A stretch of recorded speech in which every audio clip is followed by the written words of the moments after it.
Bienvenido a la ruta del libro, donde puedes llegar a todos tus libros favoritos. Recuerda darle like y activar la campanita para que no te pierdas ningún capítulo. Las aventuras de Sherlock Holmes, la Liga de los Pelirrojos, capítulo 2, Arthur Conan Doyle. Veamos, Watson, me dijo Holmes una vez que se hubo marchado nuestro visitante. ¿Qué saca usted en limpio de todo esto? Yo no saco nada, le contesté con franqueza. Es un asunto por demás misterioso.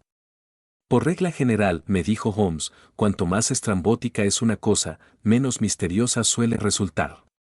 Los verdaderamente desconcertantes son esos crímenes vulgares y adocenados, de igual manera que un rostro corriente es el más difícil de identificar. Pero en este asunto de ahora tendré que actuar con rapidez. ¿Y qué va usted a hacer? Le pregunté. Fumar, me respondió. Es un asunto que me llevará sus 3 buenas pipas, y yo le pido a usted que no me dirija la palabra durante 50 minutos. Sherlock Holmes se hizo un ovillo en su sillón, levantando las rodillas hasta tocar su nariz aguileña, y de ese modo permaneció con los ojos cerrados y la negra pipa de arcilla apuntando fuera, igual que el pico de algún extraordinario pajarraco. Yo había llegado a la conclusión de que se había dormido, y yo mismo estaba cabeceando, pero Holmes saltó de pronto de su asiento con el gesto de un hombre que ha tomado una resolución, y dejó la pipa encima de la repisa de la chimenea, diciendo, esta tarde toca Sarasate 2 en St. James Hall. ¿Qué opina usted, Watson? ¿Pueden sus enfermos prescindir de usted durante algunas horas? Hoy no tengo nada que hacer. Mi clientela no me acapara nunca mucho. En ese caso, póngase el sombrero y acompáñeme. Pasaré primero por la serie, y por el camino podemos almorzar alguna cosa. Me he fijado en que el programa incluye mucha música alemana, que resulta más de mi gusto que la italiana y la francesa. Es música introspectiva, y yo quiero hacer un examen de conciencia. Vamos. Hasta Aldersgate hicimos el viaje en el ferrocarril subterráneo, un corto paseo nos llevó hasta Saxe-Coburg Square, escenario del extraño relato que habíamos escuchado por la mañana. Era esta una placita ahogada, pequeña, de quiero y no puedo, en la que 4 hileras de desaseadas casas de ladrillo de 2 pisos miraban a un pequeño cercado, de verjas, dentro del cual una raquítica cespedera y unas pocas matas de ajado laurel luchaban valerosamente contra una atmósfera cargada de humo y adversa. 3 bolas doradas y un rótulo marrón con el nombre, Jabez Wilson, en letras blancas, en una casa que hacía esquina, servían de anuncio al local en que nuestro pelirrojo cliente realizaba sus transacciones. Sherlock Holmes se detuvo delante del mismo, ladeó la cabeza y lo examinó detenidamente con ojos que brillaban entre sus encogidos párpados. Después caminó despacio calle arriba, y luego calle abajo hasta la esquina, siempre con la vista clavada en los edificios. Regresó, por último, hasta la casa del prestamista y, después de golpear con fuerza 2 o 3 veces en el suelo con el bastón, se acercó a la puerta y llamó. Abrió en el acto un joven de aspecto despierto, bien afeitado, y le invitó a entrar. No, gracias, quería solo preguntar por dónde se va a Strand, dijo Holmes. -3 a la derecha, y luego 4 a la izquierda, contestó el empleado, apresurándose a cerrar. He ahí un individuo listo, comentó Holmes cuando nos alejábamos. En mi opinión, es el 4º en listeza de Londres, y en cuanto a audacia, quizá pueda aspirar a ocupar el 3er lugar. He tenido antes de ahora ocasión de intervenir en asuntos relacionados con él. Es evidente, dije yo, que el empleado del señor Wilson entre por mucho en este misterio de la Liga de los Pelirrojos. Estoy seguro de que usted le preguntó el camino únicamente para tener ocasión de echarle la vista encima. No a él. ¿A quién, entonces?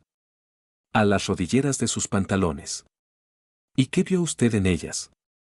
Lo que esperaba ver. ¿Y por qué golpeó usted el suelo de la acera? Mi querido doctor, estos son momentos de observar, no de hablar. Somos espías en campo enemigo. Ya sabemos algo de Saxe-Coburg Square. Exploremos ahora las travesías que tiene en su parte posterior. La carretera por la que nos metimos al doblar la esquina de la apartada plaza de Saxe-Coburg presentaba con esta el mismo contraste que la cara de un cuadro con su reverso. Estábamos ahora en una de las arterias principales por donde discurre el tráfico de la serie hacia el norte y hacia el oeste. La calzada se hallaba bloqueada por el inmenso río del tráfico comercial que fluía en una doble marea hacia adentro y hacia afuera, en tanto que los andenes hormigueaban de gentes que caminaban presurosas. Contemplando la hilera de tiendas elegantes y de magníficos locales de negocio, resultaba difícil hacerse a la idea de que, en efecto, desembocasen por el otro lado en la plaza descolorida y muerta que acabábamos de dejar. Veamos, dijo Holmes, en pie en la esquina y dirigiendo su vista por la hilera de edificios adelante. Me gustaría poder recordar el orden en que están aquí las casas.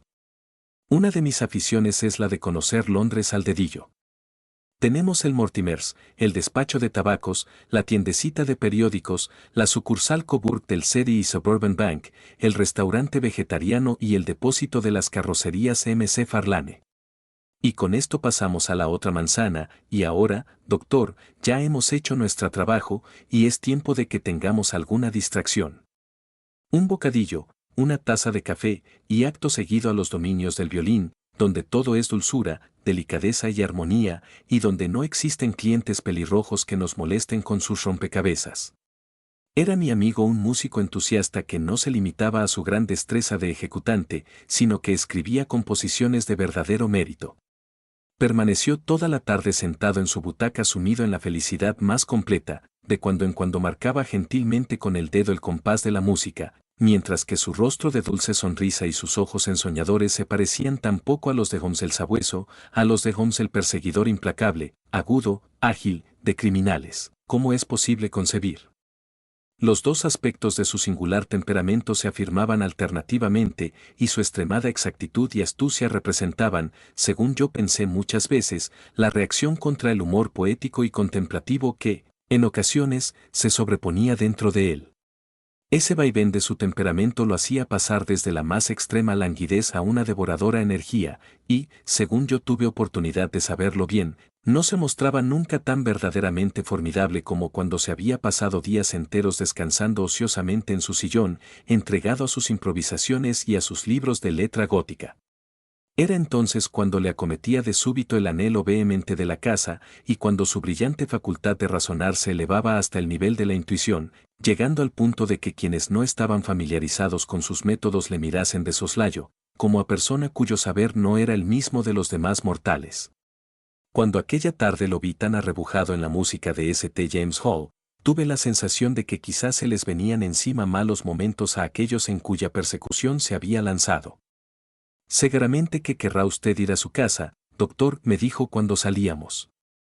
Sí, no estaría de más. Y yo tengo ciertos asuntos que me llevarán varias horas. Este de Coburg Square es cosa grave. ¿Cosa grave? ¿Por qué? Está preparándose un gran crimen. Tengo toda clase de razones para creer que llegaremos a tiempo de evitarlo. Pero el ser hoy sábado complica bastante las cosas. Esta noche lo necesitaré a usted. ¿A qué hora? Con que venga a las 10 será suficiente. Estaré a las 10 en Baker Street. Perfectamente. Oiga, doctor. Échese el revólver al bolsillo, porque quizá la cosa sea peligrosilla. Me saludó con un vaivén de la mano, giró sobre sus tacones y desapareció instantáneamente entre la multitud. Yo no me tengo por más torpe que mis convecinos, pero siempre que tenía que tratar con Sherlock Holmes me sentía como atenazado por mi propia estupidez. En este caso de ahora, yo había oído todo lo que él había oído, había visto lo que él había visto, y, sin embargo, era evidente, a juzgar por sus palabras, que él veía con claridad no solamente lo que había ocurrido, sino también lo que estaba a punto de ocurrir, mientras que a mí se me presentaba todavía todo el asunto como grotesco y confuso. Mientras iba en coche hasta mi casa de Kensington, medité sobre todo lo ocurrido, desde el extraordinario relato del pelirrojo copista de la enciclopedia hasta la visita a Saks Coburg Square, y las frases ominosas con que Holmes se había despedido de mí. ¿Qué expedición nocturna era aquella, y por qué razón tenía yo que ir armado? ¿A dónde iríamos, y qué era lo que teníamos que hacer? Holmes me había insinuado que el empleado barbilampiño del prestamista era un hombre temible, un hombre que quizá estaba desarrollando un juego de gran alcance. Intenté desenredar el enigma, pero renuncié a ello con desesperanza, dejando de lado el asunto hasta que la noche me trajese una explicación. Eran las 9:15 cuando salí de mi casa y me encaminé, cruzando el parque y siguiendo por Oxford Street hasta Baker Street. Había parados delante de la puerta 2 coches Anso, y al entrar en el vestíbulo oí ruido de voces en el piso superior.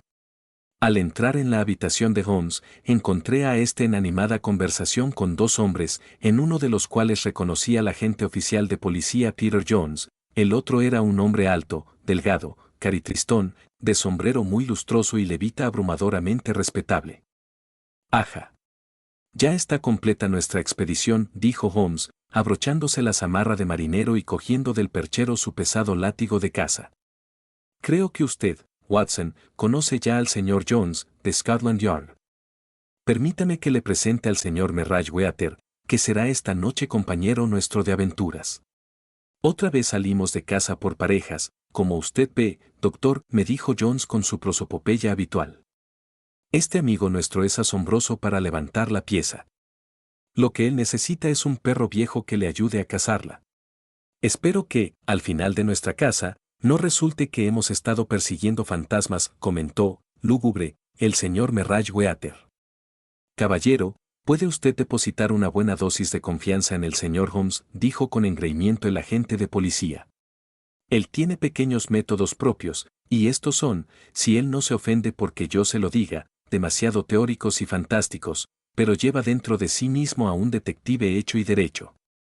No digo nada de más afirmando que en 1 o 2 ocasiones, tales como el asunto del asesinato de Solto y del tesoro de Agra, ha andado más cerca de la verdad que la organización policíaca. Me basta con que diga usted eso, señor Jones, respondió con deferencia el desconocido. Pero reconozco que echo de menos mi partida de cartas.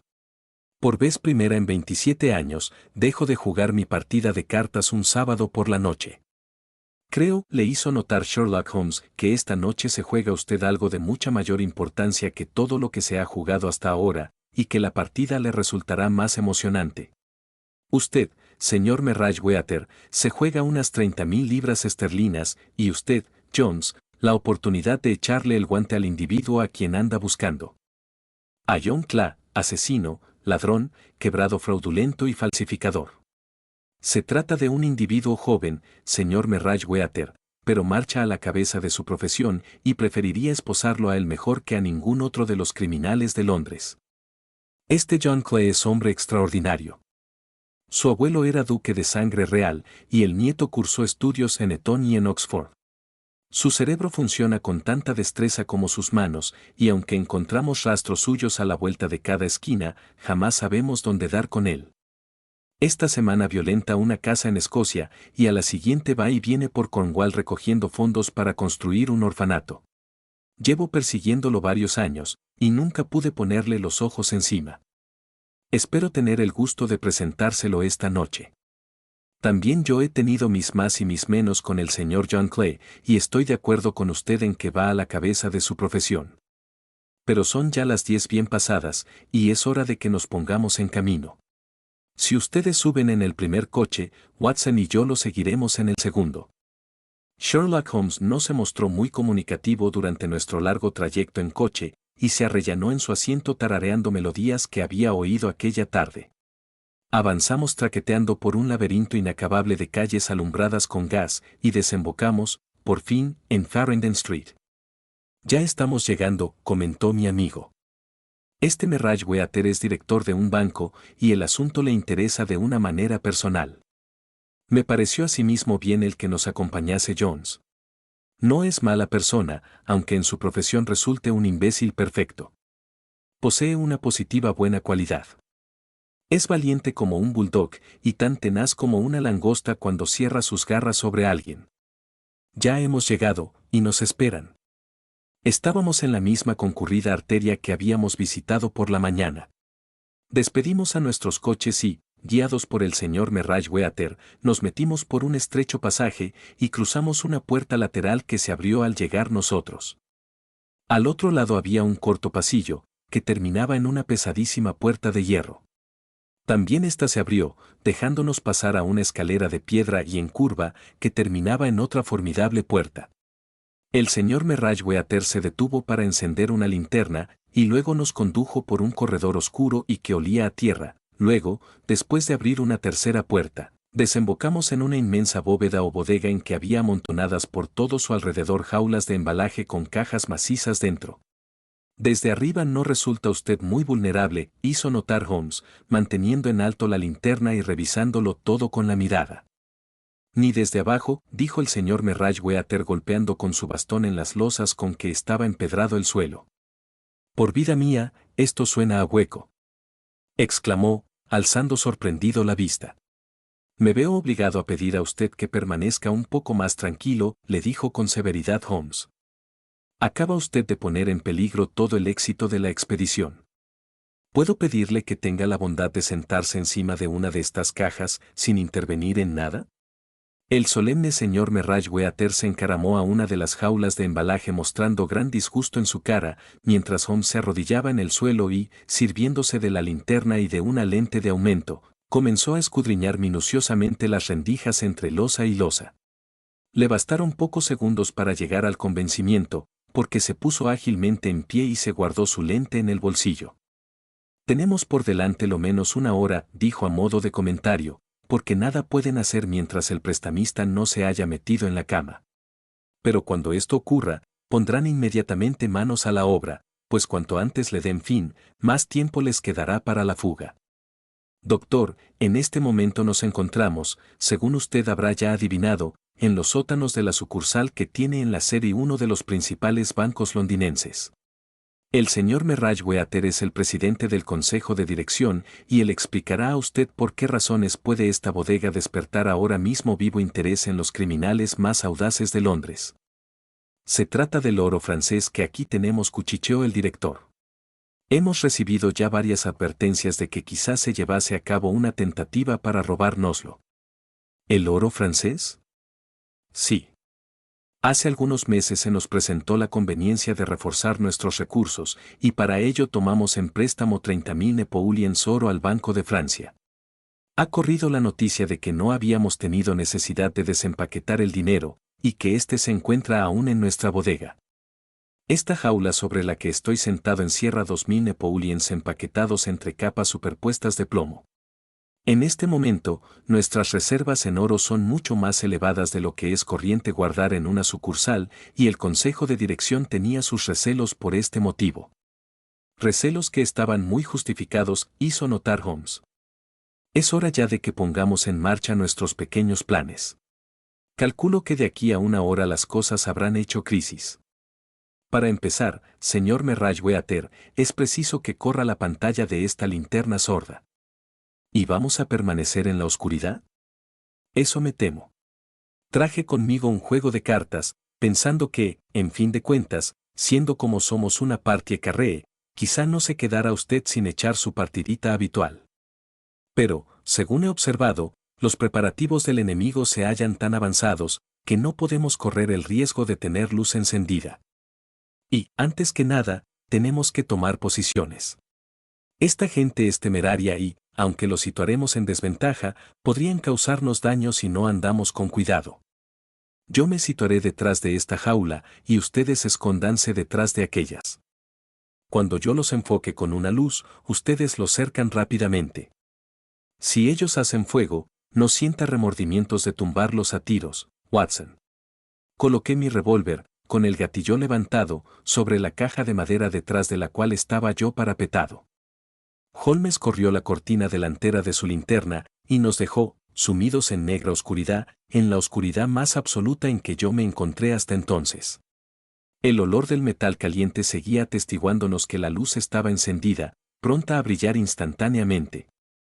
Aquellas súbitas tinieblas, y el aire frío y húmedo de la bodega, ejercieron una impresión deprimente y amortiguadora sobre mis nervios, tensos por la más viva expectación. Solo les queda un camino para la retirada, cuchicheó Holmes, el de volver a la casa y salir a Saxe-Coburg Square. Habrá usted hecho ya lo que le pedí, ¿verdad? Un inspector y 2 funcionarios esperan en la puerta delantera. Entonces, les hemos tapado todos los agujeros. Silencio, pues, y a esperar. Qué larguísimo resultó aquello. Comparando notas más tarde, resulta que la espera fue de 1 hora y cuarto, pero yo tuve la sensación de que había transcurrido la noche y que debía de estar alboreando por encima de nuestras cabezas. Tenía los miembros entumecidos y cansados, porque no me atrevía a cambiar de postura, pero mis nervios habían alcanzado el más alto punto de tensión, y mi oído se había agudizado hasta el punto de que no solo escuchaba la suave respiración de mis compañeros, sino que distinguía por su mayor volumen la inspiración del voluminoso Jones, de la nota suspirante del director del banco. Desde donde yo estaba, podía mirar por encima del cajón hacia el piso de la bodega. Mis ojos percibieron de pronto el brillo de una luz. Empezó por ser nada más que una leve chispa en las losas del empedrado, y luego se alargó hasta convertirse en una línea amarilla. De pronto, sin ninguna advertencia ni ruido, pareció abrirse un desgarrón, y apareció una mano blanca, femenina casi, que tanteó por el centro de la pequeña superficie de luz. Por espacio de un minuto o más, sobresalió la mano del suelo, con sus inquietos dedos. Se retiró luego tan súbitamente como había aparecido, y todo volvió a quedar sumido en la oscuridad, menos una chispita cárdena, reveladora de una grieta entre las losas. Pero esa desaparición fue momentánea. Una de las losas, blancas y anchas, giró sobre uno de sus lados, produciendo un ruido chirriante, de desgarramiento, dejando abierto un hueco cuadrado, por el que se proyectó hacia afuera la luz de una linterna. Asomó por encima de los bordes una cara barbilampiña, infantil, que miró con gran atención a su alrededor y luego, haciendo palanca con las manos a un lado y otro de la abertura, se lanzó hasta sacar primero los hombros, luego la cintura, y apoyó por fin una rodilla encima del borde. Un instante después se irguió en pie a un costado del agujero, ayudando a subir a un compañero, delgado y pequeño como él, de cara pálida y una mata de pelo de un rojo vivo. No hay nadie, cuchicheó. ¿Tienes el formón y las bolsas? Válgame Dios. Salta, Archie, salta, yo le haré frente. Sherlock Holmes había saltado de su escondite, agarrando al intruso por el cuello de la ropa. El otro se zambulló en el agujero, y yo pude oír el desgarrón de sus faldones en los que Jones había hecho presa. Centelleó la luz en el cañón de un revólver, pero el látigo de caza de Holmes cayó sobre la muñeca del individuo y el arma fue a parar al suelo, produciendo un ruido metálico sobre las losas. Es inútil, John Clay, le dijo Holmes, sin alterarse, no tiene usted la menor probabilidad a su favor. Ya lo veo, contestó el otro con la mayor sangre fría. Supongo que mi compañero está a salvo, aunque, por lo que veo, se han quedado ustedes con las colas de su chaqueta. Le esperan 3 hombres a la puerta, le dijo Holmes. Ah, sí. Por lo visto no se le ha escapado a usted detalle. Le felicito. Y yo a usted, le contestó Holmes.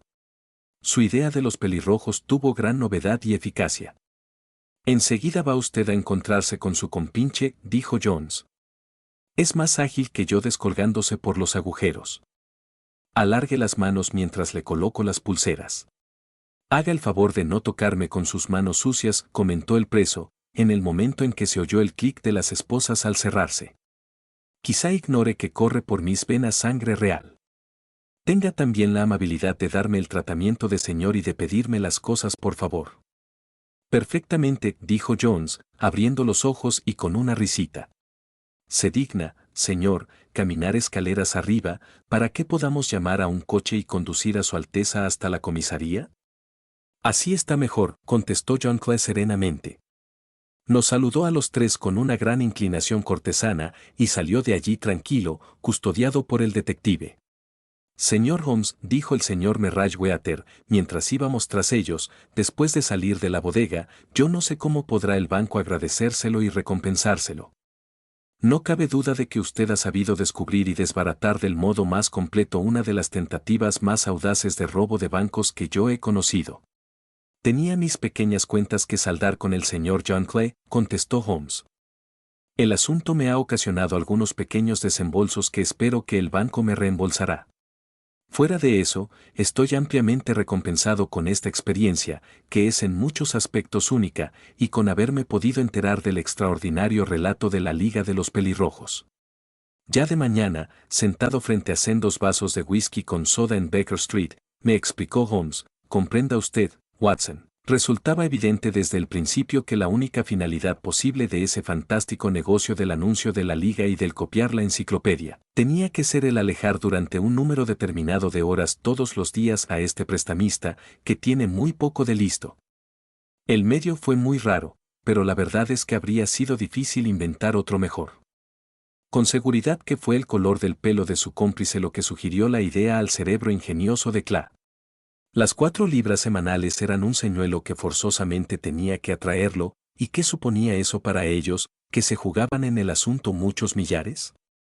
Insertan el anuncio, uno de los granujas alquila temporalmente la oficina y el otro incita al prestamista a que se presente a solicitar el empleo, y entre los dos se las arreglan para conseguir que esté ausente todos los días laborables.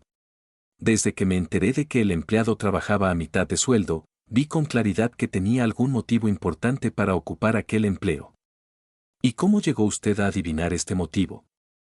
Si en la casa hubiese habido mujeres, habría sospechado que se trataba de un vulgar enredo amoroso.